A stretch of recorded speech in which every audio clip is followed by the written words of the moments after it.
Photoreporter ou photojournaliste. Je dirais, moi, je me sens plus photojournaliste parce que je travaille uniquement pour la presse. Et dans photojournaliste, il y a aussi deux mots, il y a photo et journaliste. Et avant d'être photographe, je me sens journaliste. Alors pourquoi cette profession? J'avais toujours eu envie de faire ce métier, de voyager et de raconter des histoires. Donc ça a été très simple pour moi, il n'y a que ça qui m'intéresse. Quand j'étais dans l'enfance, la photographie m'intéressait beaucoup. Donc j'étais dans un club photo, au lycée, chose assez classique. Et c'est vraiment quelque chose qui me touchait, à laquelle j'étais sensible. Alors, je suis ce qu'on appelle un storyteller, c'est-à-dire je raconte des histoires. Et moi, avant tout, c'est l'information. Je peux raconter différents sujets et la photographie est mon outil qui me permet de raconter les histoires. Bon, je connais très bien l'Afrique pour une raison assez simple. J'ai commencé ma carrière dans le groupe Jeune Afrique, donc j'ai été amené à aller très jeune en Afrique. J'ai aussi énormément travaillé sur l'Afghanistan.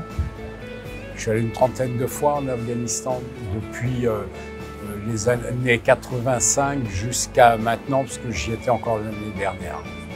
Et les conflits, je les aborde s'ils rentrent dans la problématique que je vais raconter.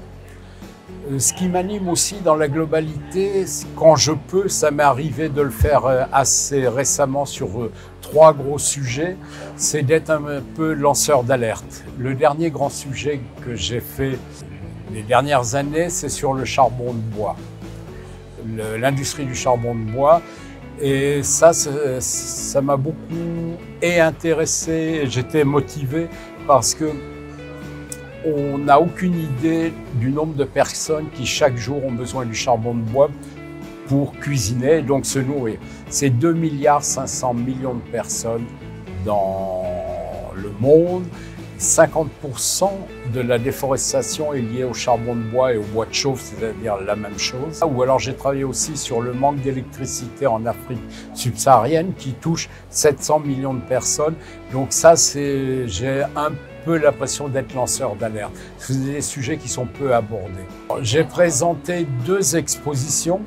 Alors pour moi, c'est toujours un petit peu compliqué d'exposer un métier parce que je ne suis pas un photographe animalier, je ne suis pas un paysagiste ni un photographe qui travaille dans le sous-marin. Donc j'ai essayé de montrer une première exposition qui s'appelle Ibris, qui est liée à des problèmes environnementaux, d'avancée du désert, de pollution, de différents problèmes. Et une deuxième petite exposition sur les papillons monarques qui font la migration du Canada jusqu'au Mexique.